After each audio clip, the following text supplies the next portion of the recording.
Hey everybody, welcome to Jay Plays unboxing of Star Trek Panic. So, my wife and I and our friends have always loved these panic games. They're very simple. Castle Panic was kind of like a tower defense, and Dead Panic was tower defense, cabin defense with zombies. Munchkin Panic we haven't played yet, but my guess is it's pretty much the same as Castle Panic with a little bit more competition and munchkininess in it. So when we heard about Star Trek Panic, we kind of lost our minds a little bit. In this game, you are a member of the original series cast in the original Enterprise, fighting Klingons and doing missions based on original series episodes. So I think that pretty much speaks for itself if you're a Castle Panic fan and a Star Trek nerd like I am. So let's get into the wrapper and see what's in the box. Alright, so we've got the wrapper off, so let's get the lid off here. See what we got. Star Trek Panic, we got an instruction manual, as expected. Another instruction sheet on how to put together the Enterprise. So the Enterprise is going to be this cardboard standee that sits in the middle of the board, and here it is in all of its flat cardboard glory, the Starship Enterprise. And here we have the board, which I will fold out in a moment. Got our giant stack of cards.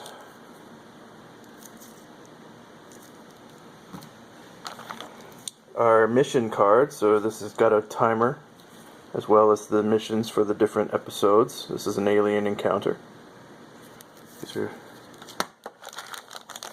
We have baggies, sweet. So we got baggies that contain different pieces. These look like objective pieces for the missions, and a D6. Here we have explosions and damaged Enterprise parts, so that bodes well for our mission in space. These would hard plastic shields. All the various enemies and threat tokens. And something sorely missing from the original Castle Panic, a bag for drawing your threat tokens. We always had to use a bowl, so we tried to find the most ostentatious bowl we could, and usually failed and had to use the lid of the box. So here we have the cardboard base that the Enterprise sits on, because it gets to sort of spin and maneuver around as you play the game. So let's take a closer look at some of the components. Alright, here I've busted out all of the cards. We'll start with these mission cards. These are kind of flimsy cardstock, glossy, but they're larger than the other cards, obviously. And these are, that's the timer card for missions. This was a quick reference so that you know which part of the ship is being damaged from which direction. And then here are the mission cards. So again, they're kind of flimsy, but hopefully you won't have to shuffle them very often. So you see there's a little bit of a fluff text at the top. It tells you where the mission timer starts. So I guess you would put a token on the 8 in this case, and each round you would count it down towards 0. The mission objective, it shows you what you have to do. So in this case you have to maneuver the Enterprise close to an uncloaked Romulan bird of prey and commit a number of cards that have these icons on them, so I'll get into that, and then you get the reward here. But I'm a big Flying Frog fan, and I like these big cards, but Flying Frog tends to have a little bit more heft to them, so I'm a little bit concerned that these are going to be damaged. And honestly, you can see here some of my cards got damaged even within the shrink. So that's not super inspiring, but they're really well designed. I really like the look of them quite a bit. So we have Enterprise Incident, The Day of the Dove, which was one of the first first Star Trek episodes that had the Klingons in them. These old school style Klingons here. We had The Deadly Years. There's an old McCoy. Outpost Defense. And there's one in here that has to do with Khan as well. So that's cool. I'm not going to worry about finding that right now. And then we have just sort of regular cards, and these are, this feels like the same card stock as the big cards, but in this case this is just a turn order reference. There's 6 of those, one for each player. And then you have the character cards that are the various crew members of the Enterprise. So these are for Sulu, Chekhov, Scotty, McCoy, I'm guessing Spock and Kirk. And Kirk. Yup, look at that. I'm a genius. I know my Enterprise crew. So you can see here they each have their own little power that they can use during the game to help out the players. And you can see they have maneuver phase that is something new to Star Trek Panic that Castle Panic didn't have. And then finally, you have your Enterprise cards. So you have a number of different kinds of Enterprise cards. You have long-range front phasers. So these phasers cards are kind of your how you attack at different ranges. If you've played Castle Panic, you know how that works. And then you have, this is a front photon torpedo. This hits any target at any range in either front facing and does 2 damage, so that's pretty awesome. Now you see down here in the corner, this blue icon means you can commit it as a science credit. So if you look at the mission cards, you can see, oh, there's the transporter accident episode. So you can see here you need to commit certain icons. So in this case you have to commit 1 yellow, 2 blue, 1 red, and 2 medical credits. And in this case of these particular torpedoes, you can commit that card as a science credit instead of discarding it to shoot. So here's a time travel card. So some of these cards give you special actions that you can do by discarding them. This one lets you look through the top 10 cards in the discard pile and put one in your hand. So it's kind of like reaching back into the past. Or, as you see, you can commit it as a medical credit. And then we have, direct hit. You can use that as a command credit. Yeoman Rand and her awesome beehive. You can draw 2 cards and add them to your hand, or you can use her as any division credit, including medical. So you see, you can kind of get the idea of these cards. So Tritanium and Dilithium are your material cards. So in Castle Panic, you can use material cards to combine and rebuild walls. In this case, you can either repair a hull with Tritanium or repair a shield with Dilithium, or you can combine them to rebuild a destroyed hull or shield. So that's kind of cool. I mean, you have different levels of damage that you can take. So it's kind of like having the walls and the towers in Castle Panic, but in this case you have shields and hull, and your hull can be damaged or it can be destroyed. So, and here's Nurse Chapel, the lovely Majel Barrett. And so I've seen better cards, better materials for the cards, but these will do. It's fine. These are comparable to the Castle Panic cards, and it all worked out okay with them. So, with your permission, I will get up into these baggies and take a look at the tokens, and also that one. Alright, back in a bit. Alright, here are all the tokens in the game. Just a quick run through. We have a force field token that's used with the force field card.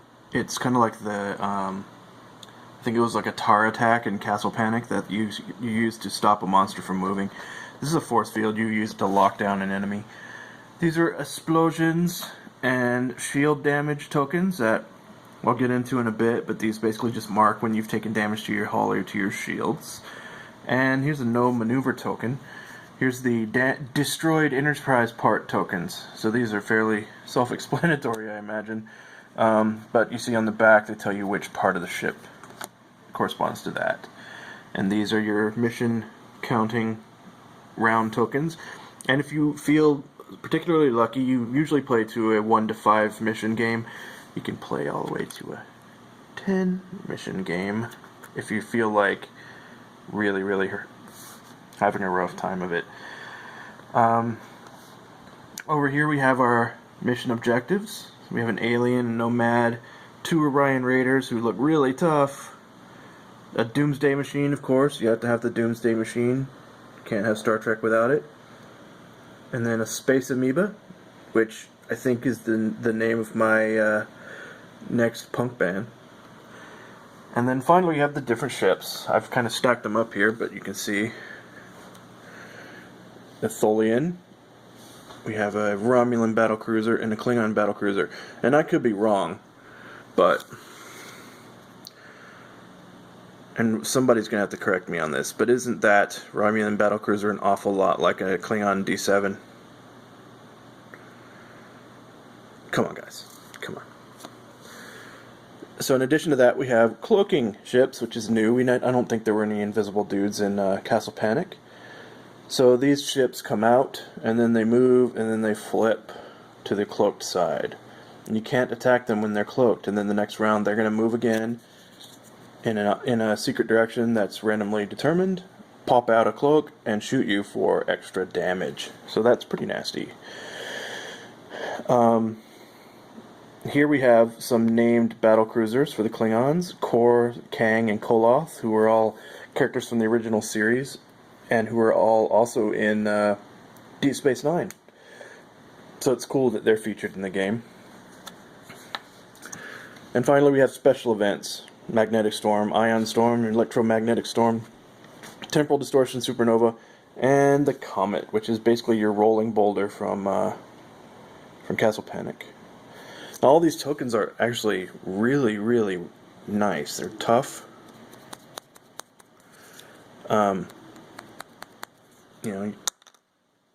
Nice heft to them. They're all really well done, the artwork. I'm a big fan of the Space Amoeba. And just looking at this damaged or destroyed Enterprise kind of makes me feel a little bit sad. And I haven't even seen it in play yet. So these are really cool, and compared to the quality of the cards, there's no complaints here. Here you have, this is a token here. That is the mission timer token. Yes, mission timer token. And then this is your D6 for determining what part of the board dudes are going to fly out at.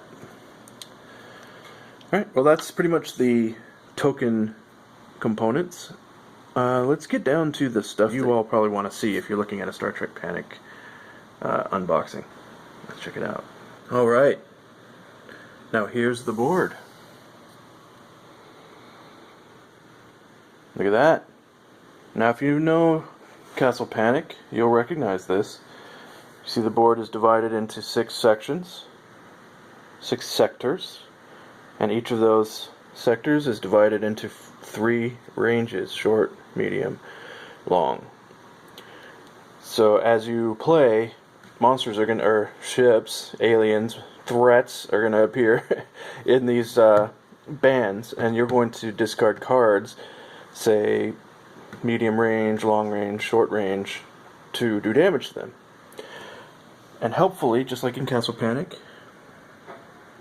it tells you on the board what kind of behaviors different tokens have, including your special boss cruisers among the Klingons. Over here we have your mission tracker. For every mission you complete, you put down a number, 1 through 5. If you want to go above 5, you can then flip the 1 token to get a 6, 2 token to get a 7, and so forth. And it says here, after missions are completed, you don't draw any new threats, and you must destroy the remaining threats to win. So you have to not only do 5 missions, but you also have to clear the board. So, that's kind of cool, right? But in Castle Panic, you had that neat little castle that you built, and you put walls up, and then you put towers, and the goblins and stuff would come and destroy the walls, and then they would destroy the towers, and if all your towers were destroyed, you lose. In this case, we don't have any of that. But I don't feel too bad about it, because we have this.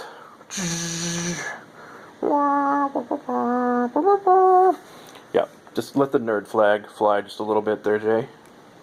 Check it out. This is a really cool thing. It's like a, oh look, there's a cat. And 2 cats. But, okay, this is about Star Trek. So, on this little cardboard platform that I showed you from the box is the Enterprise. And it's this neat cardboard standee here that you had to construct. But what is going on here? Check it out. Can you even get over this? It's even got the little deflector dish on it. That's cool. Pay no attention to the cats. They're just distracting. So what happens is you take this guy and you kind of like be like, hey guys, let's play Star Trek Panic. Okay, you ready to play? Alright. Ba-bam! And just put it down there. So it sits in the middle there like that and just kind of takes over the board like a boss. Look at that. How cool is that? How many games do you get a cool cardboard Enterprise? So you can see these little slots in the side here. When you start the game, you're going to take these awesome hard plastic plates and you're going to stick them in those little slots, like so. And these are your shields. You know, shields, Captain. They go a lot easier when you're not trying to hold a phone to videotape stuff. But there's that. I'm not going to put the rest in. Okay, so there's your Enterprise. And what happens during the game is during your turn you draw monsters. Or, sorry, I keep saying monsters. You draw threats, ships. It's a Klingon bird of prey. And a picture is actually of that. And then you roll the d6, which I put away in the box. And if you say I rolled a 5, I would put him up here. And I would put him with the 2 facing. And then Enterprise would shoot at him, do damage, eventually kill him, whatever. But this game has a maneuver phase, so like it's the whole point of this whole ship here. Once per turn, you can maneuver. So you can either go forward, or you can spin. Like that. And now that Klingon, who was in our side arc, is now in our front arc, and we can use our front arc attacks on it, which is cool. How cool is that? Now if you have Sulu, you get to maneuver twice. And say I'm here, and I wanted to go forward with my maneuver. The Klingon, and anybody else who is in the front arc, slides forward. So now I've got dudes in my medium range that were in my long range. What? What? Alright, so enough freaking out over that. That's really cool. And this thing is tough. Like, it's neat. I saw that and I was immediately, like, pre-ordering. But that's not all you get with this ship. Okay, so in Castle Panic, when a monster would destroy a wall or something, you would, you know, take down the wall or whatever. In this case, you put these cool damage tokens on there eventually. And that means the shield's been damaged. And if the shield gets damaged again, you pull the shield out. And then if the ship gets hit from that direction, again, you put this little damage token on there, which it's very difficult to do one-handed, but I'll try. Like so. So now you have an exploding Enterprise floating around in space. Right? Right? And then you get done with that, and what do? You find this thing here, and you put it there. And now your Enterprise is exploding. What? I'm really too excited about this. I don't know. It's kind of like it's a board game, but it's also a toy Enterprise. So that's really cool. And you can spin cards and stuff to heal the Enterprise. But once it's like this, you have to rebuild it. You can't just repair it. I don't know. I think that whole thing is neat. Just the maneuvering and all that. And you have quests where it's like, get this particular ship into short range and spin cards. And you use your maneuvering to kind of like lure him into short range. Like that. And the different ships do different things at ranges. And, you know, I'll probably do a how to play or a playthrough of this at some point. But, I don't know. I can't get over it. Like, this ship, the bag with the tokens in it, rather than just like your random whatever mug with pictures of cats on it. You know, these tokens, Castle Panic tokens were always really good. These tokens are great. You know, you have your characters from the original series, you have episodes from the original series, you know, it all kind of feeds in. But this guy right here, this Enterprise, and transparent plastic shields, look at that. My cat's blue. How neat is that? That's really cool. Like, they could have just had a little cardboard shieldy thing there, but no, they went hard. Transparent plastic. And now the Enterprise looks like it's underwater. Whoa. Alright, so with that, and this awesome view of the cardboard Enterprise, that's the conclusion of my that's the conclusion of my Star Trek Panic unboxing. And also my first real video that I'm probably going to upload to YouTube. So if you have any comments, please feel free to drop them down below. Like and or subscribe. Hopefully I have more than one video up there by the time you see this, but you know, it's a growing process. Oh, check this guy out here.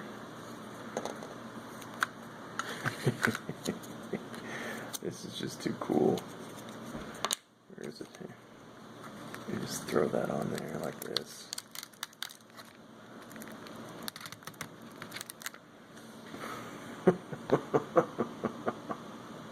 How awesome is that? Alright, enough Star Trek nerdery out of me. Like I say, like and subscribe, comment, let me know what you like, what you don't like, and I'll endeavor to do better, or worse, or the same in the future. Alright? So, that's it. Thanks for watching. Bye.